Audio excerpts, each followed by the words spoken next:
بسم اللہ الرحمن الرحیم۔ السلام علیکم ورحمۃ اللہ وبرکاتہ۔ الحمدللہ رب العالمین والصلاة والسلام علی خیر خلقہ محمد وعلی آلہ وصحبہ اجمعین ومن تبعہم بإحسان الی یوم الدین۔ رب اشرح لی صدری ویسر لی امری واحلل عقدۃ من لسانی یفقہوا قولی۔ اللهم لا سهل إلا ما جعلته سهلا وأنت تجعل الحزن إذا شئت سهلا۔ اللهم علمني ما ينفعني وانفعني بما علمتني ورب زدني علما۔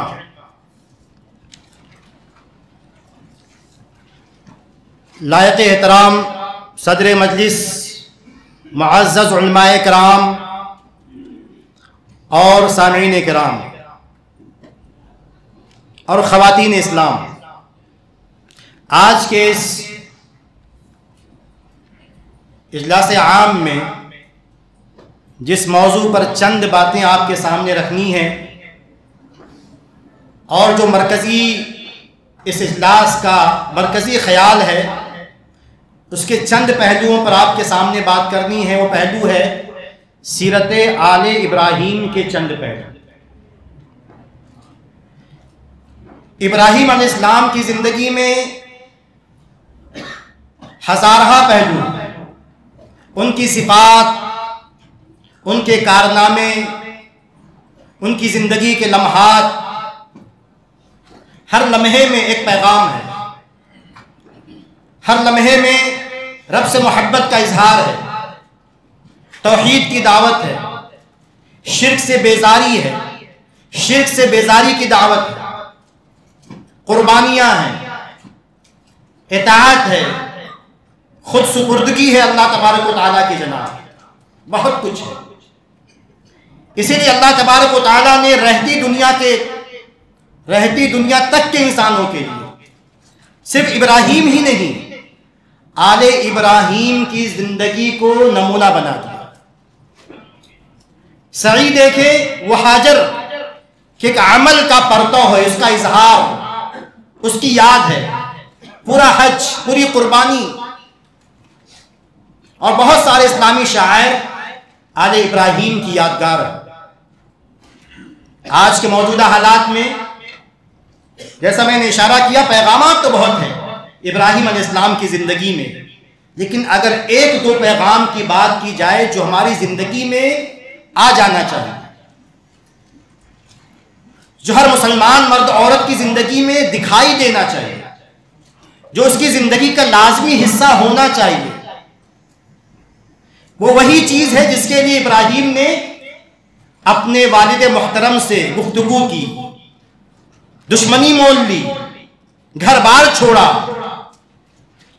قوم سے مناظرہ کیا، بادشاہ وقت سے مناظرہ کیا، اپنے خاندان کو لے کر عراق سے فلسطین گئے، فلسطین سے مصر گئے، مصر سے فلسطین، پھر اپنے خاندان کے چند لوگوں کو مکہ میں آباد کیا۔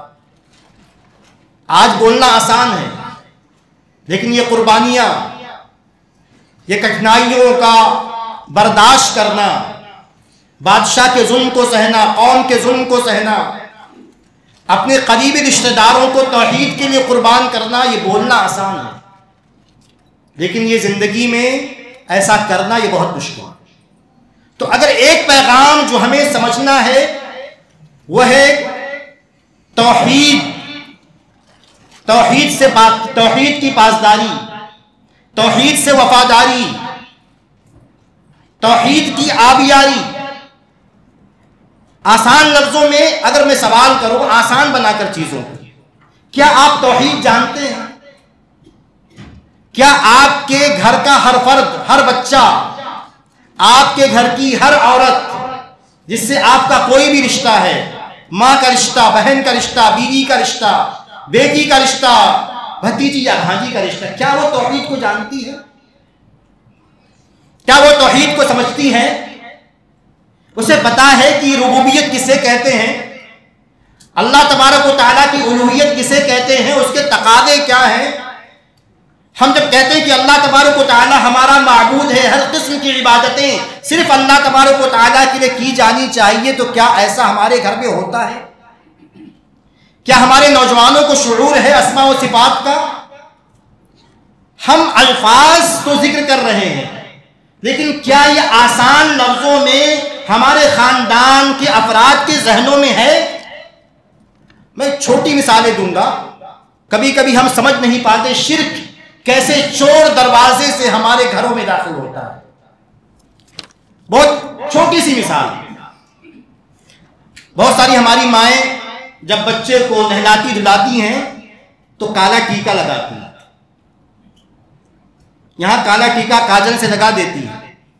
آپ پوچھیں، سروے کریں، آپ نے کبھی سوچا کیوں لگایا جاتا ہے ٹیکا؟ کہیں لوگ جانتے ہیں، کہیں نہیں جانتے ہیں، لیکن یہ بچے کو نظر بد سے بچانے کے لیے ٹیکا لگایا جاتا ہے. یہ ہے شرک اصغر. کیونکہ اللہ تبارک و تعالیٰ نے جس چیز کو کسی مصیبت کے دور کرنے کا، تکلیف یا پریشانی کے دور کرنے کا سبب نہ بنایا ہو، نہ ہی شرعی سبب ہو، نہ ہی فطری سبب ہو، تو ایسی صورت میں اس چیز کا کرنا شرک اصغر کہلاتا ہے. کیا آپ نے غور کیا؟ منع کیا ہم نے اپنی عورتوں کو. ایک اور چھوٹی سی مثال دی. غیروں میں تھا، دھیرے دھیرے مسلمان عورتوں میں ایک چیز آ گئی کہ منگل سوتر کا استعمال. ہماری عورتیں کچھ عورتیں، سب نہیں کہتا، لیکن کچھ عورتیں منگل سوتر کا استعمال کرتی. میری کئی لوگوں سے بات ہوئی، یہاں تک کہ علماء کرام سے گفتگو ہوئی. لوگوں نے کہا کہ اس کے پہننے میں کیا حرج ہے؟ کوئی حرج کی بات نہیں. میں نے کہا اس کے پیچھے ایک عقیدہ ہے، یہ سہاگ کی حفاظت کرتا ہے. لوگوں کے ذہن میں یہی ہے کہ ٹوٹ گیا، گر گیا، گم ہو گیا تو نعوذ باللہ کہیں سہاگ ختم نہ ہو جائے، اسے کوئی نقصان نہ پہنچ جائے. آپ یہ کہیں گے ٹھیک ہے مسلمان عورتوں کے ذہن میں ہے، نہیں ہے. شاید آپ یہ کہہ سکتے کہ بعض عورتوں کے ذہن میں نہ ہو، لیکن بعض عورتوں کے ذہن میں ہے. اور برائی دھیرے دھیرے آتی ہے، شرک دھیرے دھیرے دبے پاؤں آتا ہے، اور اس کے بعد پورے معاشرے کو بدعقیدگی میں مبتلا کر دیتا ہے. اس لیے چوکن، میں نے کہا ایک صاحب بحث کر رہے تھے، کئی عورتوں نے، گھر کی عورتوں نے بحث کی. میں نے کہا ٹھیک ہے منگل سوتر کا استعمال کرنا ہے تو کالی موتی نکال دو نا. کالی موتی کیوں؟ مخصوص رنگ کیوں؟ وہ ہری کیوں نہیں ہوتی؟ وہ لال کیوں نہیں ہوتی؟ وہ سفید کیوں نہیں ہوتی؟ تو میں سمجھا رہا تھا کہ آج میں ایک جگہ گیا، میں بتانا چاہتا ہوں کہ کتنی ضرورت ہے توحید اور شرک کو سمجھانے کی. میں ایک جگہ گیا تقریر کے لیے، درس. میں نے پوچھا بتاؤ ارکان ایمان کیا ہے؟ بڑی مسجد ہے، 20-25 لوگ ہیں، بچوں کو ارکان ایمان نہیں پتا. میں نے کہا ٹھیک ہے، وہ تو آسان سوال تھا. میں نے کہا کہ ارکان ایمان باللہ کیا ہے؟ اللہ تعالیٰ پر ایمان لانے میں کیا کیا باتیں شامل ہیں؟ کسی نے جواب نہیں دیا. چھوٹی سی بات ہے لیکن افسوسناک بات کہ ہم بنیادی باتیں، اسلام کی، ایمان کی بنیادی باتیں، توحید کی بنیادی باتیں، شرک کی بنیادی باتیں بچوں کو بتا نہیں پاتے. اور شرک کے بہت سارے مظاہر ہماری قوم میں، کبھی رواداری کے نام پر، سامنے والے سے خیر سگالی کے نام پر، کبھی اپنی سستی اور کاہلی کے نام پر، کبھی دوستی کے نام پر، دھیرے دھیرے شرک کے مظاہر ہمارے سماج میں، ہمارے گھروں میں پیر پسار ہوتے ہیں. اسی لیے اللہ تبارک و تعالیٰ نے ابراہیم علیہ السلام کی بہت ساری صفات ذکر کی، بہت باتیں ذکر کی، لیکن جب یہ کہا سورہ ابراہیم آیت نمبر 40 کی، سورہ نحل آیت نمبر 123 کہ ثم اوحینا الیک ان اتبع ملت ابراہیم حنیفا وما کان من المشرکین، کہ جب آخری نبی کو ابراہیم علیہ السلام کی پیروی کا حکم دیا گیا تو یہ کہا کہ ابراہیم کی آپ پیروی کیجئے کیونکہ وہ حنیف ہیں، شرک سے ہٹ کے، شرک سے بیزار ہو کے، معبودان باطلہ سے بیزار ہو کے، بتوں سے بیزار ہو کے، ستارہ پرستی سے بیزار ہو کے، ان کا رد کر کے، ان کو ٹھکرا کے توحید کی طرف آنے والے ہیں، اللہ کو ایک ماننے والے ہیں، صرف اسی کی عبادت کرنے والے ہیں، اسی کے مناد ہیں، اسی کے داعی ہیں۔ وما کان من المشرکین، اور ابراہیم علیہ السلام شرک کرنے والوں میں سے نہ تھے۔ تو اگر ابراہیم کی زندگی کا علیہ السلام اگر کوئی پیغام ہمیں اپنے زندگی میں لانا ہے، گھروں میں لانا ہے، بچوں اور بیوی اور گھر کی خواتین میں لانا ہے، تو شرک کو پوری طرح کھنگالیے، نکالیے اسے، اور توحید کو ہر ذہن میں، ہر بچے کے ذہن میں رچائیے، بسائیے، اسے توحید کا خوگر بنائیے، توحید کے لیے قربانیاں دینے کا جذبہ پیدا کیجیے، تب گویا کہ ہم اسوہ ابراہیمی کی اتباع و پیروی کریں۔ ایک بات یہ، پھر ابراہیم کی زندگی کا دوسرا پہلو، میں زیادہ گفتگو نہیں کروں گا انشاءاللہ، کچھ باتیں کہہ کے بات ختم کروں گا، لیکن دوسرا پہلو کیا ہے؟ توحید اور شرک کے علاوہ نماز کی پابندی۔ جگہ جگہ ابراہیم علیہ السلام نے اس کا اظہار کیا ہے، فرمایا رب اجعلنی مقیم الصلاۃ ومن ذریتی، کہ اے میرے پروردگار مجھے نماز قائم کرنے والا اور میری ذریت کو، میری اولاد کو، میری نسلوں کو نماز قائم کرنے والا بنانا۔ اور جب اسماعیل اور ہاجر کو مکہ کی بے آب و گیاہ وادی میں ابراہیم علیہ السلام نے جا کے بسایا تو فرمایا کہ ربنا انی اسکنت من ذریتی بواد غیر ذی زرع عند بیتک المحرم ربنا لیقیموا الصلاۃ، کہ اے میرے پروردگار میں نے اپنے خاندان کے ایک حصے کو ایک ایسی جگہ بسایا ہے جہاں پانی نہیں، جہاں انسان نہیں، جہاں آبادی نہیں، جہاں گرم ہوائیں اڑتی ہیں صرف، میں نے اس لیے بسایا ہے لیقیموا الصلاۃ، تاکہ اس جگہ اے اللہ تبارک و تعالیٰ تیرے لیے نماز قائم کرے۔ نماز یہ رب سے جڑنے کا ذریعہ ہے، رب اور بندے کی سرگوشی ہے۔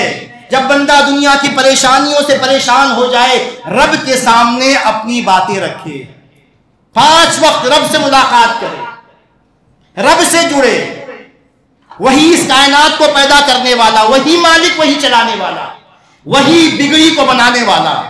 تو اگر اس کے در پہ نہیں جائیں گے تو کس کے در پہ جائیں گے؟ اس سے محبت نہیں کریں گے، اس سے ملاقاتیں نہیں، محبوب سے ملاقات نہیں کریں گے تو کس سے ملاقات کریں گے؟ میں نے کہا بات کو مختصر کرتا ہوں، لیکن یہ 2 پیغام اپنے گھر میں لائیے، شرک کو دیس نکالا، توحید کو رچانا بسانا، اور اقامت صلاۃ، بچوں کو، اپنے آپ کو، پورے گھر کو نماز کا پابند بنانا۔ دوسری بات، چونکہ آل ابراہیم پر گفتگو ہے تو اب آتے ہیں ہاجر علیہ السلام پر۔ ان کی زندگی کا ایک واقعہ صحیح بخاری کے حوالے سے چند الفاظ آپ کے سامنے ذکر کرنے ہیں۔ جب ابراہیم علیہ السلام شیر خوار دودھ پیتے بچے اسماعیل کو اور ان کی والد محترمہ ہاجرہ کوئی نام نہیں، کئی دفعہ علماء کرام کہتے ہیں لیکن پھر بھی لوگ استعمال کرتے ہاجر کیونکہ وہ عربی لفظ ہے ہی نہیں۔ بہرحال ان کو وہاں بسایا، وہاں چھوڑ کر جانے لگے، ایک چھاگل میں پانی رکھا اور کھانے کے لیے چند کھجوریں، کچھ چیزیں رکھی۔ دیکھیے یہی ہمارے لیے پیغام ہے۔ جانے لگے وہاں سے ابراہیم علیہ السلام، تو ہاجر علیہ السلام نے ایک سوال کیا، اللہ امرک بہذا، کیا اللہ تبارک و تعالیٰ نے آپ کو اس بات کا حکم دیا ہے؟ اس سوال میں یقین ہے، ایمان ہے، اللہ پہ بھروسہ ہے، غیر اللہ سے اپنے آپ کو پوری طرح کاٹ لینا ہے، اللہ تعالیٰ سے محبت ہے، اللہ تعالیٰ کے لیے اطاعت اور فرما برداری ہے۔ عورت نے، بیوی نے یہ کہا اللہ امرک بہذا، کہ اے ابراہیم کیا اللہ تبارک و تعالیٰ نے آپ کو ہمیں یہاں چھوڑنے کا حکم دیا ہے؟ یہ ایمان والی عورت کا سوال ہے، اللہ پہ بھروسہ کرنے والی، فرما بردار، رب کی اطاعت گزار، اس سے محبت کرنے والی۔ میرے الفاظ شاید کم پڑ جائیں ان جذبات کو بیان کرنے کے لیے، ان احساسات کو بیان کرنے کے لیے جو ہاجر علیہ السلام کے ان مختصر سے کلمات میں ہے۔ کیا رب نے حکم دیا ہے؟ ابراہیم نے کہا نعم، فرمایا ہاجر علیہ السلام نے اذن لن یضیعنا، اگر پروردگار نے حکم دیا ہے یہاں ہمیں بسانے کا، یہاں اس جگہ چھوڑ جانے کا، وہ ہمیں ضائع نہیں کرے گا۔ اس چھوٹی سی بات میں اس امت کی خواتین کے لیے پیغام ہے کہ کیا ان کا ایمان ویسا ہے، کیا اللہ پر یقین ویسا ہے، کیا وہ فرمانبرداری کا جذبہ ہے، کیا اللہ پہ توکل ہے، کیا وہ قربانی کا جذبہ ہے۔ اگر اسماعیل چاہیے تو ہاجر جیسی ماں چاہیے۔ اسماعیل اسی گود میں پیدا ہوگا جو ہاجر جیسی گود ہے، اسی میں پرورش پائے گا جو ہاجر جیسی گود ہے۔ اگر ہم چاہتے ہیں کہ ہمارے بچے نیک ہوں تو ہم نے اپنے گھر کی خواتین کی تعلیم و تربیت کا کیا انتظام کیا؟ اور تھوڑی سی بات چھوٹی سی اس میں کہ ہم جانتے ہیں کہ ابراہیم سے پہلے، ہاجر سے پہلے ان کی قوم میں صاحب ایمان نہیں تھے، تو ہاجر کی جو تربیت ہے وہ شوہر کی تربیت ہے۔ کیا ہم بیوی کو یہ تربیت دیتے ہیں؟ کیا بیوی سے ہم دین کی باتیں کرتے ہیں؟ کبھی عقیدہ منہج کی باتیں بیوی سے کرتے ہیں؟ کیا اس کو بچوں کی دینی تعلیم و تربیت کے بارے میں مشورے دیتے ہیں؟ یا ہم صرف پیسے کی بات کرتے ہیں، بیوی سے صرف دنیا داری کی بات کرتے ہیں، صرف زیور اور سونے کی بات ہوتی ہے، یا کاروبار اور نوکری کی بات ہوتی ہے، ایمان و عقیدہ کی بات بھی ہوتی ہے، توحید کی بات بھی ہوتی ہے، شرک سے بچنے کی تدابیر کی بات بھی ہوتی ہے۔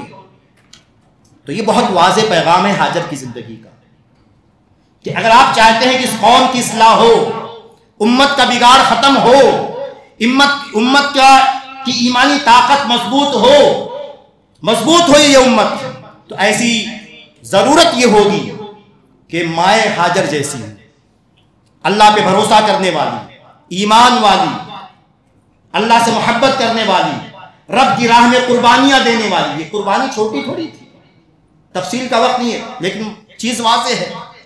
ایک ایسی جگہ بسنا جہاں کوئی نہیں، یہ رب کے دین کے لیے قربانی۔ کیا یہ جذبہ ہماری عورتیں، ہم چھوٹی چھوٹی پریشانیوں پر پریشان ہو جاتے ہیں، رب سے شکوہ کرنے لگتے ہیں، تو اس چھوٹے سے واقعے میں ہمارے لیے اور ہماری خواتین کے لیے پیغام۔ ایک آخری بات کہہ کے بات ختم کروں گا۔ اسی طرح اس خانواد نبوت کا تیسرا فرد اسماعیل علیہ السلام، مشہور واقعہ آپ جانتے ہیں۔ اللہ تبارک و تعالیٰ نے سورہ صافات میں ارشاد فرمایا فَلَمَّا بَلَغَ مَعَهُ السَّعْيَ قَالَ يَا بُنَيَّ إِنِّي أَرَى فِي الْمَنَامِ أَنِّي أَذْبَحُكَ فَانظُرْ مَاذَا تَرَىٰ، کہ جب اسماعیل بڑے ہو گئے، تگ و دو کے لائق ہو گئے، بڑی منتوں سے مانگا تھا، بڑی دعاؤں سے مانگا تھا، اور پیدا ہوئے، مضبوط ہو گئے، چلنے پھرنے کے قابل، کام کرنے کے قابل ہو گئے، تو ابراہیم نے آ کر اپنے بچے سے کہا یا بنیا، اے میرے بیٹے، اے میرے پیارے، لخت جگر، نور نظر، انی ارا فی المنام، میں خواب میں دیکھتا ہوں۔ انبیاء کرام کے خواب سچے ہوتے ہیں، وہ حکم ہوتا ہے، انی ارا فی المنام، کہ میں خواب میں دیکھتا ہوں، انی اذبحک، کہ میں تجھے قربان کر رہا ہوں، تجھے ذبح کر رہا ہوں، فانظر ماذا ترى، تمہارا کیا خیال ہے، میں کیا کروں، تمہاری طرف سے کیا رائے ہے؟ قال یا ابتی، اسماعیل نے کہا کہ اے میرے والد محترم، افعل ما تؤمر، آپ کو اللہ تبارک و تعالیٰ کی طرف سے جو حکم دیا گیا ہے آپ اسے کر گزریے، ستجدنی انشاءاللہ من الصابرین، انشاءاللہ آپ مجھے صبر کرنے والوں میں پائیں گے۔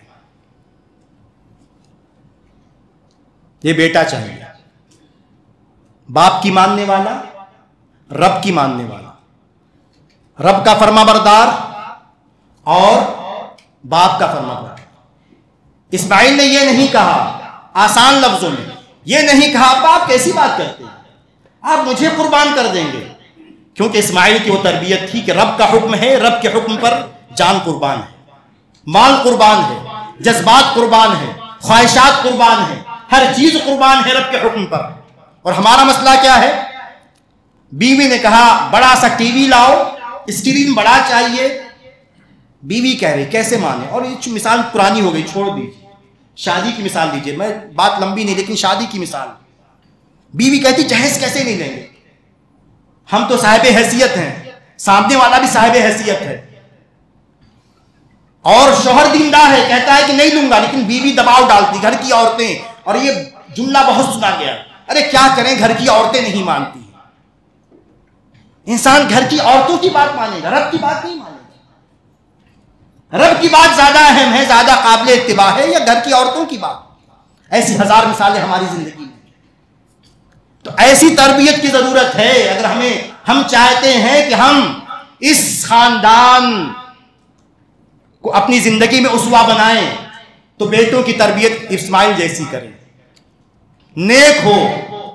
ارے ایک چھوٹی سی بات علماء کرام نے ذکر کی، اہم بات ہے، لیکن تربیت کے حوالے سے بات ختم کرتا ہوں، لیکن تربیت کے حوالے سے کئی لوگ سوال کرتے ہیں، شیخ بچے بگڑے ہوئے ہیں، بچوں میں خرابی پائی جاتی ہے، کیا کریں؟ ابھی جلدی ایک صاحب نے سوال اس طرح کیا، میں نے کہا باتیں تو بہت ساری ہیں بچوں کی تربیت کے تعلق سے، لیکن سورہ کہف میں اللہ تبارک و تعالیٰ نے موسیٰ اور خضر کے واقعے میں جو بات کہی ہے اس کو ذرا گانٹ سے باندھ لیجیے، اسے ذہن میں اتار لیجیے کہ جب خضر علیہ السلام نے دیوار کو صحیح کر دیا تو موسیٰ علیہ السلام نے اعتراض کیا، تو جواب یہ دیا کہ وَأَمَّا الْجِدَارُ فَكَانَ لِيَتِيمَيْنِ، کہ جو دیوار تھی جس کو میں نے صحیح کیا 2 یتیم بچوں کی تھی، وَكَانَ أَبُوهُمَا صَالِحًا، اور ان کا باپ نیک تھا۔ غور کیجئے گا، چھوٹی سی بات ہے لیکن ہم غور بھی انشاءاللہ آپ نے کیا ہوگا، لیکن کہا بچے یتیم ہیں، یعنی اشارہ کہیں نہ کہیں اس بات کی طرف ہے کہ باپ کو تربیت کا موقع بھی نہیں ملا، بہتر موقع نہیں ملا، زیادہ تربیت کرنے کا موقع بھی نہیں ملا۔ بچے چونکہ یتیم ہیں، شاید بچپنے میں بچوں کے چھوٹے پن میں ہی باپ کا انتقال ہو گیا، لیکن اللہ تبارک و تعالیٰ نے ان کے اس خزانے کو محفوظ رکھا کیونکہ باپ نیک تھا۔ سوال یہی پیدا، آپ کہتے ہیں بچہ بگڑ رہا ہے، آپ نیک ہیں کیا؟ آپ جس چیز کا حکم بچوں کو دیتے ہیں کیا آپ وہ کرتے ہیں؟ جن چیزوں سے بچوں کو منع کرتے ہیں کیا آپ ان سے باز رہتے ہیں؟ تو یہ تمام باتیں بہرحال اسماعیل علیہ السلام کے اس واقعے میں جو جواب انہوں نے دیا، ہمیں اپنے نوجوانوں کو ایسا ہی بنانا ہے، والدین کی بات ماننے والا، اللہ تبارک و تعالیٰ کی بات ماننے والا، اللہ تبارک و تعالیٰ کے احکامات کی فرما برداری کرنے والا، اللہ تبارک و تعالیٰ کے دین کے لیے قربانی دینے والا۔ اگر ہم نے ایسا بنا دیا تو ہمارا جو عنوان ہے کہ ابراہیم اور آج کے حالات کے اعتبار سے ان کی زندگی کا اسوہ کیا ہے، تو ہم کامیاب ہو جائیں۔